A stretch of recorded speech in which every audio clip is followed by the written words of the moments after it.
my lifetime. I was born in Cuba, been to Jamaica, we've been to on vacation to Grand Caymans, Hawaii, and the Big Island. And I must say, the Big Island is my favorite.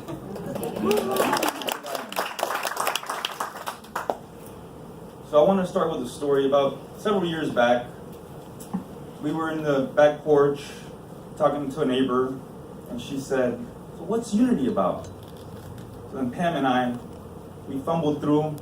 We couldn't give a good explanation of, in a concise manner, what is unity about? So then we started to think. She does all the thinking in the house, so she we figured unity is about love. It's about love. And so then we put together a mnemonic device. So love is the 5 unity principles. And we explained to our neighbor in a very concise, small fashion what unity is about. So it's about living your truth, one presence, one power, validation through meditation as medication, experience your truth, experiences created by how you think, and then spark of divinity. So I would like to briefly discuss the 5 unity principles, but then I want to focus on the spark of divinity. That's the important one I want to focus on today. So, and also I want to just remind everybody that these 5 principles are universal. They're within everyone. So what I'm about to say is not new. You got it within you. This is just a reminder. So it's a remembrance of these principles. So when you live your truth, what does that mean exactly? Well, let's think about a story that was told about Mahatma Gandhi many, many years ago, when a Western journalist came up to Gandhi and said, "You've been working every day, 15 hours a day, for the past 49 years. You need a vacation." And then Gandhi famously said, "I'm always on vacation." He's on a permanent vacation. Just like we are here in the Big Island, on a permanent vacation. And when we talk about these principles, I want you to think about a small child. And a small child is always on a permanent vacation. If you think about a 3-year-old or a 2-year-old and telling them, "You need to go on a vacation," that would be absurd. Children are always on vacation because they're living in the present moment. And the next unity principle, one presence, one power, I'll tell you a story about that. So when Sophie was 3 years old, during Christmas, Grandma had put together so many fabulous gifts, big gifts under the Christmas tree. And she was so excited. She was filming Sophie to unwrap those gifts and see those wonderful, expensive presents under the tree. And Sophie unwrapped them.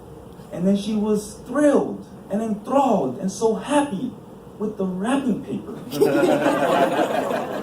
And then Grandma got a little upset. She's like, "But look at this expensive doll I got you." But Sophie was one with the wrapping paper. So children can be happy in any situation.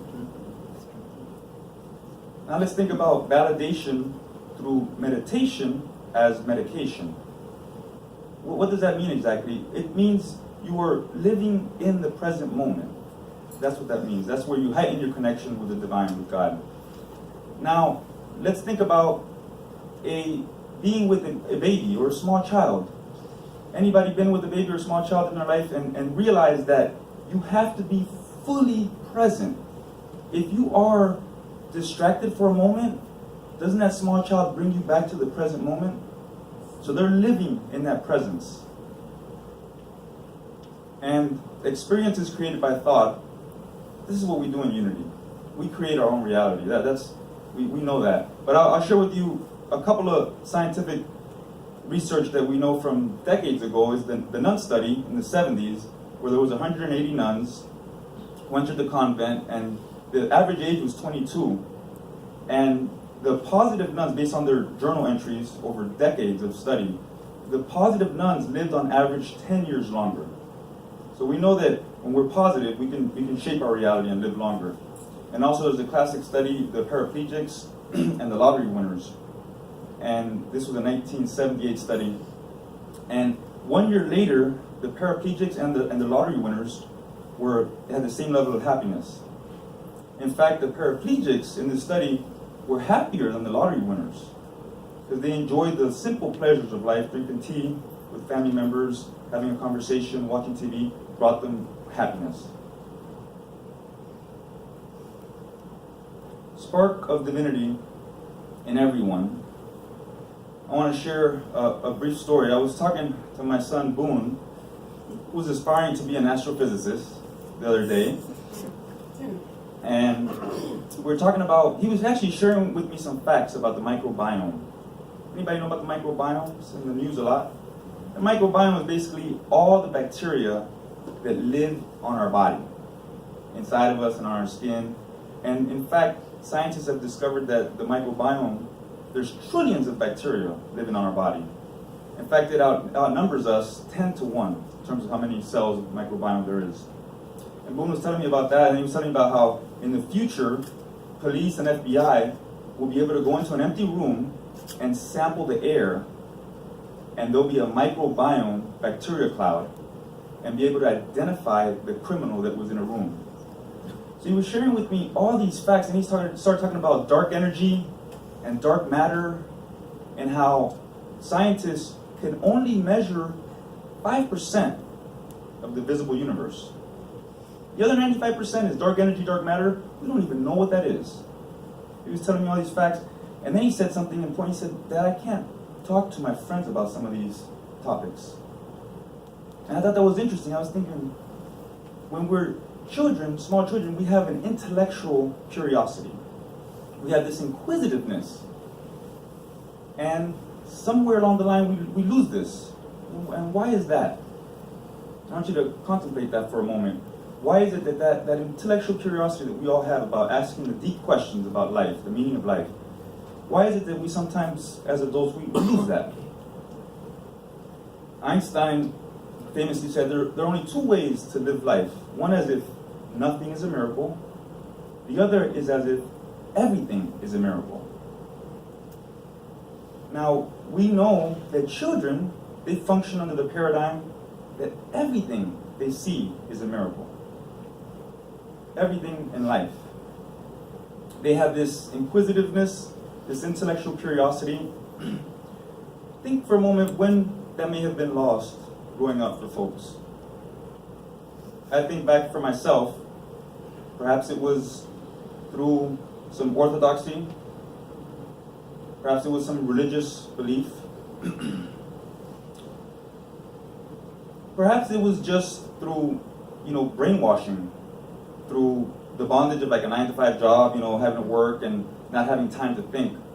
And in my field of study in medicine, we have the brainwashing occurs with the big pharmaceutical companies.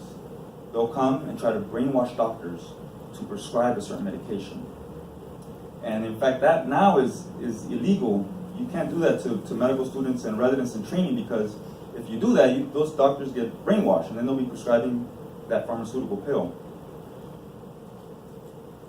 So, regardless of how we may have lost this intellectual curiosity, this thirst for knowledge as children asking the deep questions, there is a way to rediscover it. And the way we rediscover this is through introspection, self-reflection, and through meditation, what we do in Unity every day, rediscovering these universal principles. Now, I would like to share a few facts for self-reflection, just thinking about the universe and the cosmos around us. And I learned some of these from my son, who wants to be an astrophysicist. So he might want to come up at the end and share a few facts about But touch your forearm right now. Touch your forearm. Okay. I want you to know that's 99% empty space. Now, touch your head. Touch your head right now. Okay. Now I want you to know that your head and your scalp, 98% of your entire body, not just your head and your scalp, but your entire body is recycled atoms. You have new atoms every year. These are all facts from physics. You can ask Boone. Now, 93% of the atoms in your body come from carbon, hydrogen, oxygen, nitrogen that were once stars. So I want you to contemplate those facts for a moment, how amazing. And that should make you feel awe-inspired, bring that childlike wonder for the marvelous creation we live in. And when we think about that, I want you to think about this quote from the Course in Miracles. Every decision you make is a choice between a grievance and a miracle. So everything in life is a miracle. Why have grievances when we have this beautiful life that we live?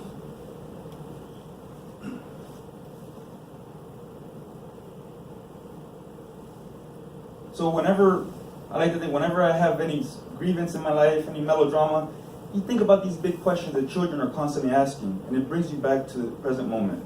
It makes you feel centered. Now let's contemplate some similarities between our human body and the cosmos. And what's fascinating to me is that thousands of years ago, ancient sages from India and the Upanishads were already talking about this, stuff that we know in physics today.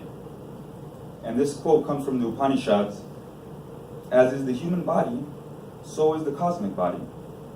As is the human mind, so is the cosmic mind. As is the microcosm, so is the macrocosm. As is the atom, so is the universe. This profound thinking from thousands of years ago, we know this today. And why? Think about these parallels for a moment. You have 100 billion neurons in your brain, and the Milky Way galaxy has 100 billion stars. You have 100 trillion bacteria, the microbiome, and your brain, you have 100 trillion neuronal connections. Think about that similarity. And the Earth's surface is 71% water, and your body is 70% water. Aren't those facts amazing?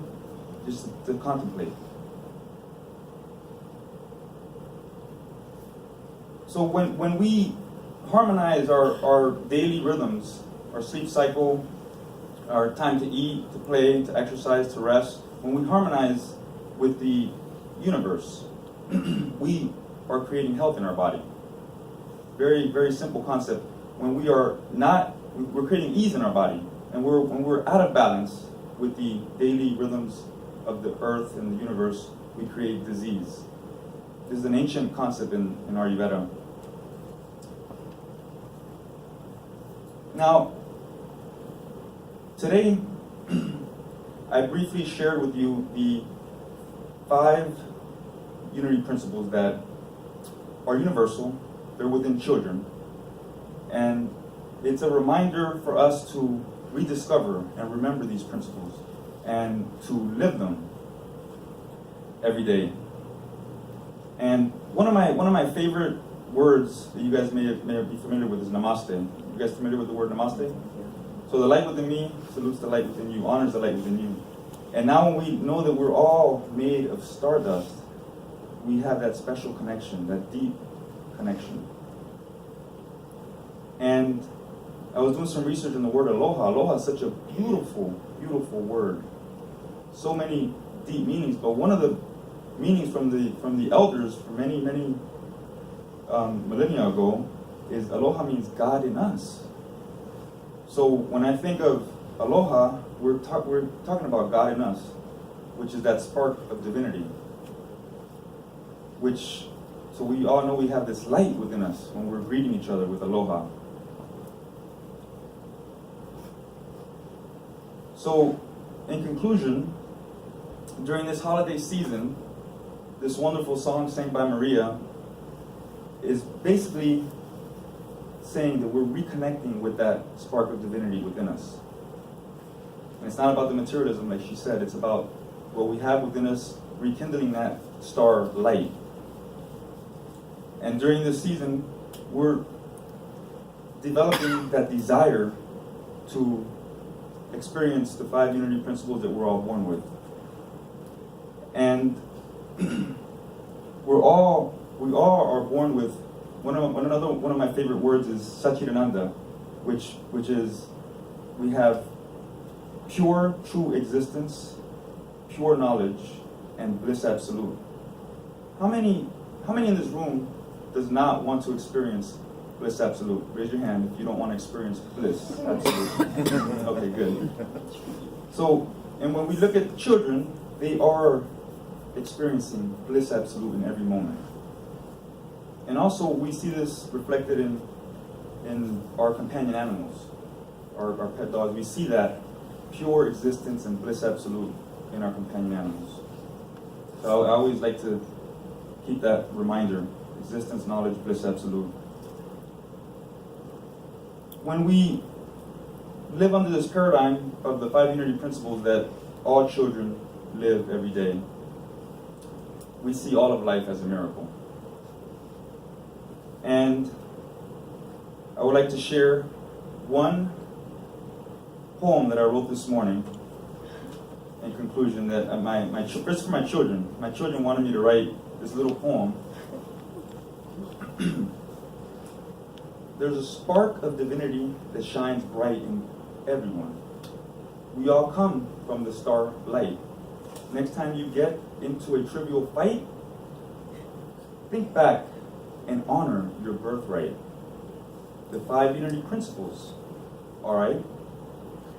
With that, I end this poem. That's tight. Drop the mic.